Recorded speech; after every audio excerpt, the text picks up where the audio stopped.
አንቺ በፍጹም የኔ ልጅ ልትሆኚ አትችይም። ግን ደግሞ ደጋግሜ ይቅርታ ጠይቄያታለሁ። ልክ እንደናሁም ደረቅ ጤናት። አንተ ግን እንደኔ በቀላሉ ተስፋ እንዳትቆርጥ። አንቺ ለገንዘብ ስትይ ነው መታረቅ የምትፈልጊው፣ እኔ ግን ለፍቅር ይሰው አንዴ እሺ ብሎኝ ብቻ ቤቱ ልግባ እንጂ በጣም ብዙ ዋጋ ነው ማስከፍለው። እውነት ለመናገር መጀመሪያ አካባቢ የእውነት ፍቅር የያዘሽ መስሎኝ ነው። ፍቅር የሚባለው ነገርማ እድሜ ላንተ ከውስጤ ንቅል ብሎ ጠፍቶልኛል። ወደ ቤትሽ ልመጣ። ምን እያልክ ነው? ቆይ ዳግም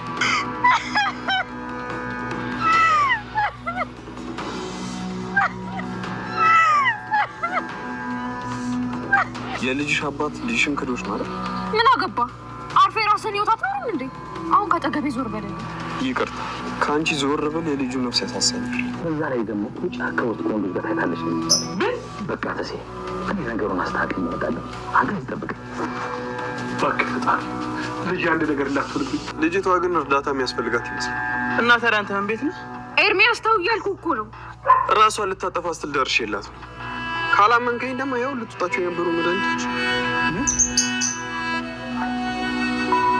ይናገረኛል ብዬ የማልጠብቃቸው ቃላቶች ነው ከሷ የሰማሁት። በኋላ ያንተን ቤትም ያንተን ገንዘብ አልፈልግም። ይሄን ያክል ካስጠላሁህ በራሴ ለመኖር እሞክራለሁ። ያን ማድረግ አቃተኝ። ግን ምንድነው እንደዚህ ያደረግሽ? ወይዘሮ ዝናሽ የሰማችውን ማመን አቃታት። የምትፈራውና ሚስጥሩን ያዥልኝ ብላ ለኑሃም የምትንቀጠቀጠው ወይዘሮ ዝናሽ ከሌላ የምትወልደው ልጅ ዳግም እመጣለሁ ብሎ እየመጣሁ ነው ብሎ ሲነግራት በጣም ፈራች። በፍርሃት ተዋጠች። እባክህን ልጄ እንዳትመጣ፣ እኔ እኮ አንተ ልጅ እንዳለህኝ ተናግሬ አላቅም፣ ስለዚህ አትምጣ ብትለውም እኔ መጥቻለሁኝ። ሲቀጥልም ባለቤትሽ ሀብታም ስለሆነ ማንንም ጠይቄ ያሳየኛል ቤቱን። አንቺ ባትነግሪኝም እኔ የፈለግኩት ሰው ነው እንጂ ብር አይደለም። ገንዘብ እልክልሃለሁ፣ የሚያስፈልግን እያደረግኩልህ አይደል? ሌላ ነገር እንትን አትበል። አባቴ ታስሯል፣ ስለዚህ እኔ እየመጣሁ ነው። የጓደኛዬ ልጅ ነው በይ ወይም እንደዛ እንዳደነግጭ በማለት ነው እኔ አሁን እየመጣሁት በማለት ዳግም ይደውልላታል። ይህን ስትሰማም ጭንቅላቷን ትይዛለች ወይዘሮ ዝናሽ። ማንነቷ ከኋላ የተደበቀው ሰዎችን ግን ለማስቀመጥ ራሱ ግራ የተጋባችው ማለት ነው። ኑሃሜ ራሷን ልታጠፋ ስትል የዝናሽ ልጅ ዳግም በህይወት ደረሰላት። መድኃኒቷን ይዛ ልትቅም ስትል እሱም ከእናቱ ጋር እያወራ በነበረበት ሰዓት ራሴን አጠፋለሁ ብላ አባቷ በቃ ይቅርታ ልጅ አይደለሽም ይቅርታም አላደርግልሽም ብሏት በሄደ ጊዜ ይሄንን ስትሰማ ከኒኗን ሰብስባ ነበረ ይዛ ሄደችው። ሰላም ጤና ይስጥልን ውድና የተከበራችሁ የቻናል ቤተሰቦች እንኳን ወደ ቻናል በሰላም መጣችሁ። ኑሃሜን ክፍል 32 ተለቀቀ። እንግዲህ ወደ ባለፈው እናም ወደ ኋላ ፓርት ወደ 31 ስንመለስ ኤርሚያስ መጥቶ ከበር ላይ ውጣ ቢሉትም አልወጣም በማለት ነበረ ሲታገል የነበረው ማለት ነው። ልጄን እፈልጋለሁ ኑሃሜንን እያለ እዚህ ላይ ነበር ያለቀው። እነሱም እንግዲህ ይሄንን ውጣ በሚሉት ጊዜ የታገሉት ሳለ እሱ ግን ሊሰማ አልቻለም።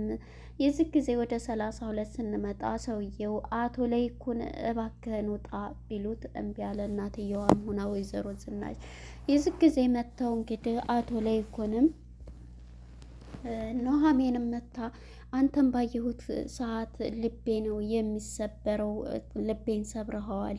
አሁንም ማፍቀርም ሆነ ምንም አልፈልግም፣ የተሰበረው ልቤ ነው እያለች ነበረ ስትለው የነበረችው ማለት ነው ኑሃሜን።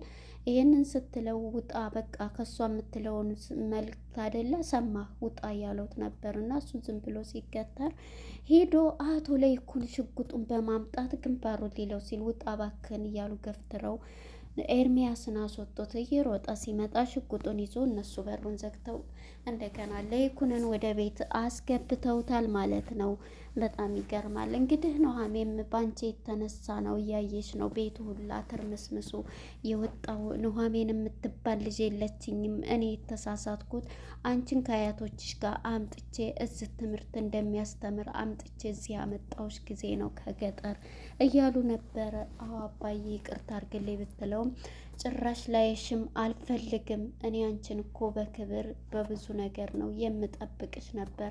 አሁን ላይ ግን ጭራሽም ልቤንም ሰብረሸዋል። ኑሃሜን የምትባል ልጅም አልወለድኩምም አላቅሽም ሲላት ልቧ ተሰበረ። ያው ያጠፋችው ጥፋት እንዳልሆኖ እንግዲህ የሚተማመንባት የሚያምንባት ኑሃሜ የኔ ልጅ በክብር ነው ሁሉንም ነገር እያለ እንኳን እሷ አቶ ለይኩንም በጣም የሚወዳት የሚያከብራት ሁልጊዜም ለልጁ ለናሆድ የሚመኝለት ነበርና ይሄ ነገር ሲፈጠር በእርግጥም ከቤተሰቡ ሁሉ የተረዳት አቶ ለይኩን ነው። በቃ ባክህን አንዴ ሆነ ተረጋጋ፣ እንግዲህ ይሳሳታል፣ የሰው ልጅ ተሳስታለች እያለ ነው እንግዲህ። በዚህ ወደኋላ ፓርት ስናይ ኑሃሜን ለአባቷ ብዙ ነገር አድርጎላታል። አባቷን ከዛ ሁሉ አውጥቶ አሳክሞ ከሆስፒታል አውጥቶ ብዙ ነገሮችን ሲያደርግ ነበረ፣ ኤርሚያስ ማለት ነው። ይሄንን በማድረጉ እንግዲህ ጥሩነቱን ስታይ በፍቅር ወርቃለች ኑሃሜ። በፍቅር ስትወርቅም ራሷን አሳልፋ እንደሰጠችው መታ ደግሞ እንግዲህ ቅምጧ አምራን ከሌላ ገንዘብ እያመጣች ለሱ እየሰጠች ኑሃሜ ደግሞ ከሱ ጋራ ያላት ፍቅር ነበረ። እንግዲህ ይሄንን ስታደርግ ገነትም የነሱ ቤት ሆና ሁሉንም ነገር ይሄን ነገር ልታወጣ የቻለችው ማለት ነው። እናም እንግዲህ ወደ ሆዚ ስንመጣ ኑሃሜም ይቅርታ አታደርግልኝም ብትለውም አዎ ሲል እሱም ሲለምነው አቶ ለይኩን ብር ብላ ወጣ ሄደች። ኑሃሜ በቃ አባቴን አንድ ምሳሳለትን አባቴ ፍቃድና እንትን ካላደረገልኝ በቃ ምንስ ያስቀምጠኛል ራሴን ማጥፋትና ከአባቴ ጋር ከተቆራረጥኩኝ ለአባቴ ብዬ ነው ይሄን ሁሉ የማደርገው እያለች ነበርና ይህን በምትል ጊዜ እንግዲህ አሁን ላይ ያለችበት ሁኔታ በጣም ከባድ ነውና ትታው ነው የሄደችው ማለት። እናም ኑሃሜ በቃ አባቷ ይሄም ካላት በቃ ራሴን ማጥፋት አለብኝ ብላ ከኒናዋን ሰብስባ ነበረ የሄደችው ማለት ነው። አቶ ተሰማም እያወሩት እያረጋጉት፣ ለምንድን ነው አንድ በሆነ ነገር ይችልሽ አንድ ነገር ብትሆን ከዚህ እንደዚህ ብልሃት ተናግራ በሌላ በስሜታዊ ሆና ራሷን ያልሆነ ቦታ ብትጥል ማን ነው የሚጎዳው እያለ ነበር። አቶ ተሰማም ያው በንዴት ውስጥ ስላሉ ዝም ነው ያሉት ማለት ነው። እናም ይሄን እያሉ በቃ እንዴ ተፈጥሯል እባክህን እያለ አቶ ለይኩንም ጓደኛውን አቶ ተሰማን እያጽናና እያረጋጋ ነበረ። በቃ ሁሉንም ነገር የምትፈልገውን አደርግልሃለሁ፣ ቤትም ደግሞ እገዛልሃለሁ እያሉት ነበረ። ይሄንም ባሉትም ጊዜ እንግዲህ እሱም ማነች ነገረኛዋ ኤደን ከበር ቁማ እያዳመጠች ነበረ። ሁሉንም ወሬ ስታዳምጥ ነበረ። ቤት እገዛልሃለሁ እያለ ስለነበረ ይህን ትሰማለች።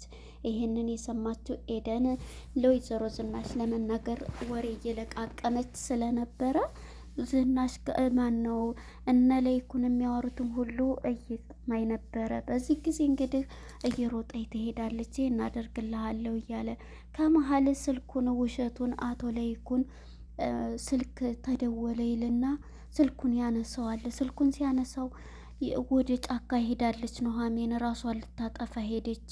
ስትሄድ አየናት ጫካ ውስጥ ሄደች እያሉ ነው እያለ ነበር።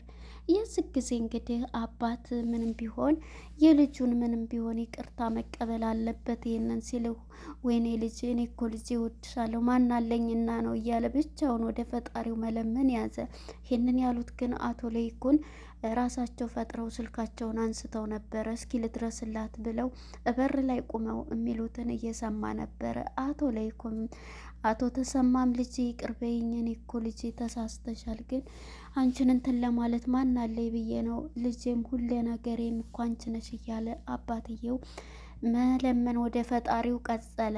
ይህን የምሰማው እንግዲህ ኤደን እየሮጠች ሂዳለች። አቶ ለይኩን እንግዲህ በሄደ ጊዜ ይሄንን ብሎ ወደ ኑሃሜ ስንሄድ ኑሃሜ በእርግጥም በጫካ ውስጥም ባይሆን በከኒና ራሷን ልታጠፋ ነበረ። ዳግምም እያያት ነበር ከእናቱ ከወይዘሮ ዝናሽ ጋር እያወራ ሳለ እሷም እንግዲህ አምላኬ አባቴ ነበር አባቴም ጠላኝ እያለች የያዘችውን ከኒና ልትቅም እያወራ እያለቀሰች ነበርና ዳግም የሚባለው የዝናሽ ልጅ ወደ እናቱ ጋር የሚያወራው ቆይ እማዬ ቆይ ቆይ ደውልልሻለሁ በማለት ጆሮዋ ላይ ዘግቶ ወደ ኑሃሚን እየሮጠ ይሄዳል። ምን ልታደርጊ ነው እያለ ይቀማታል። ልቅም ስትል ምን አገባ አንተ ማነህ እያለችው ነበር። ስለ እኔ ምን አገባ? ስለ አንቺ ባያገባኝም እኔ ቁሜ እየሰማሁሽ ነበር። ስሰማኝ ነበር። አዎ ምን አገባህ ታዲያ? ስለ ልጁ ህይወት ሆድሽ ውስጥ ስላለው ህይወት ያስጨንቀኛል እያላት ነበረ። ይህንም በሰማ ጊዜ እንግዲህ እሷም ዝም ብላ ልቅስ እንተዋወቅ ዳግም አልተዋወቅ ብላ ዝም ብትለው እንተዋወቅ ብሎ እጇን ይዛታል። ዳግም እባላለሁ ብላ ኑሃሚን ነኝ ትለዋለች። ከኋላ ሆኖ እንግዲህ ኤርሚያስ እያይ ነበረ። ኤርሚያስም እየሮጠ ወደ ዳግም ጋር ሲመጣ ነበረ። ዳግም ጋር መጥቶ ምንድን ነው የምትፈልገው? ለምን ነው እያለ እየተናደደ ነበረ። ኤርሚያስ እኔ ከኔ ጋራ ምንም ነገር ወንድሜ እንትን የለኝም፣ ነገር ግን ራሷን ልታጠፋ ስትል ነው ያዳንኳት እያለ ነበረ። ይህን ሲሰማ ኤርሚያስም ይደነግጥና ይው ካላመንክ ይሄውና ልትቅመው የነበረው ከኔ ናት ይላል። ይህም በሰማ ጊዜ እንግዲህ ኤርሚያስም ይናደዳል። ወደ እሷ ኑሃሜ ውዴ ምን ለምንድን ነው እንደምታደርጊ ቢላትም እሷም በአንተ የተነሳ አንተ ምንስ ነው የምትፈልገው ከእኔ እያለኝ ከአባቴ ከምወደው አባቴም ጋር አለያየኸኝ፣ አባቴም ጠላኝ፣ ለእርሜ ላንተ እያለች እሱን በጥፊ እያለችው ትታው ትሄዳለች። እሱን ቢከተላት እንዳትከተለኝ በማለት እርግጠኛ ነኝ ይሄ ልጅ ነው በቃ አስረግዟት ከርቷት ነው አስረግዟት ተጣልተው ነው እያለ ሲል ነበረ። ዳግምም እንግዲህ የወይዘሮ ዝናሽ ልጅ ማለት ነው። ወደ ኤደን ነገረኛዋ ስንመጣ ኤደን እንግዲህ ይቅርታ ትዬ እኔ በጣም እናቴ ከ2 ቀን ስላደርኩኝ በጣም ይቅርታ አድርጉልኝ። ካሁን በኋላ ሰጥ ለመጣ አድርጌ ነው የምሰራው። በጣም ይቅርታ ምንሆን እዛ ሂጄ ስላደርኩኝ የእኔ ቤት የወይዘሮ ዝናሽ ቤት ስትፈልጊ የምትሄጂበት ስትፈልጊ የምትገቢበት አይደለም። አሁን ሻንጣሽን ይዘሽ ውጪ እትዬ እባክሽን ይቅርታ ትላታለች። እኔ በጣም ይቅርታ ስትላት አጥፍቻለሁ ብትላትም ወይዘሮ ዝናሽ እንዲያውም አንድ ነገር ከጠቀመው ልንገር እያለኝ ምንድን ነው? አቶ ለይኩን ጋሽ ቤት ሊገዛላቸው ነው። ለማን? ለነ ኑሃሚን ሲያወራ ሰማሁት ትላታለች። ደግሞ ሌላ ልጨምርልሽ፣ ኑሃሚን እራሷን ልታጠፋ በጫካ ስትሄድ ተያዘች፣ ልታጠፋ ነበረ እያለች ትነግራታለች። ይህን ስትሰማ ይች ልጅማ ለእንዴት ለሌላውን ባይሆን ተጠቅመኛለች ብላ በሀሳቧ ትንትላታለች። እንግዲህ ኤደን ማለት ነው። ኤደን ይሄንን ስትሰማ ይሄንን ስትላት በደስታ እንትን ትላለች። ኤደንም ማለት ነው በቃ ግዴል እና ልገሊያ ነው እህትሽን እኔ የምታዙኝን ሁሉ አደርጋለሁ ይቅር በሉኝ በማለት ነበረ። አቶ ለይኩን እንደዚህ ብላ ስታበቃ እና ልገሊያ ነው እች ልጅማ ሚስጥሬን ታወጣች እህቷን ብትሆን ትገላታለች፣ ለመግደል አልተናነስም እያለች ነበረ ስትል የነበረችው ወይዘሮ ዝናሽ ማለት ነው። ይሄንን ባለቻትም ጊዜ እንግዲህ ቀርታለች ኤደን ማለት ነው። ባለቤቷን አቶ ተሰማን በመጥራት ወደ ኑሃሚን ወደ አምራት ጋር ስንመጣ እንግዲህ አምራት ከትራ ጋር በመገናኘት ኤርሚያስ ጋራ መጠጥ ጋር ሆኖ እያወራ ነበር። እኔ ለፍቅር ነው አንቺ ግን ለገንዘብ ነው ይላታል። ግን ይቅርታ ልቀበለኝ አለች። እሷና ናሆድ አንድ አይነት ናቸው ደረቅ ቢጤ እያለች ነበር። እኔማ እንደምንም ብዬ እዛ ቤት ልግባና እማደርገውን አደርጋለሁ እያለች አሁንም ትፎክራለች ማለት ነው። ማናት አምራትም እንግዲህ ማን ነው ኑሃድን ይቅርታን ብትጠይቀው ራሴን አጠፋለሁ እያለ መጠጥ ቤት እንደዛ ስትለውም እሱም ለልጁ ስለሚጨነቅ እንደዛ አትበይ፣ ሞት የሚባል ወሬ አታውሪ እያላት ነበር። ይቅርታዬን ካልተቀበልከኝ እያለ እሱም በሀሳቡ እያያት አምራትም ማለት ነው እያሰበ ነበረ። እንግዲህ ወደ ዝናሽ ጋር ስንመጣ ዝናሽ ባለቤቷን ጠርታ ቤት የምገዛው እኔ እኮ የቤቱ ኃላፊ አይደለሁም እኔ አልጠየቅም እያለች ባለቤቷን የኔ ገንዘብ ዝናሽ በየቦታው አይወድቅም እያለችው ነበረ። እናም ይሄን እያለችው ነበረ። እሱም ብገዛስ ይሄን ያለችሽ ኤደን ናት እያለ ነበር። አውቋታል። ኤደን ናት የተናገረው። ወደ ናሆድ ጋር ስንመጣ ናሆድ አምራትን በሀሳቡ እያያት ስለነበረ በህልሙ በቃ ይቅርታ ላረግልሽ እኮ ነበረ እንዳትጠጪው እያለ በህልሙ ያየውን ከሆነ ጫካ ይቅርታ አላረክልኝም ብላ ልጠጣ ስትጠጣ አምራን ብሎ በእንቅልፉ ይነቃል ማለት ነው። እዚህ ላይ ነበረ ይቅርታ ያረግላታል የሚል ሀሳብ አለ። ምክንያቱም በጽንሷ ልጁ እንትን እያላት ይቅርታ ካላረካ አጠፋዋለሁ ስላለው ይቅርታውን ይቀበላታል እንላለን። ናሆሜም አባቷ አቶ ተሰማ ይህንን እንትን ሲሰማ ይቅርታ አድርጎላታል። ልጄ እኔ እኮ አንቺን ወዳለሁ በማለት እሷም ይቅርታ ስላላት ተደፍታ ይቅርታዋን ተቀብላለች ማለት ነው ከአባቷ ላይ። ይሄም እንግዲህ ይቅርታ ብለዋት ከእሷ ጋር ይቀጥላል በሚለው እናስባለን። እንግዲህ ቀጣይ ፓርት ምን ይሆናል የሚለውን አብረን የምናይ ይሆናል።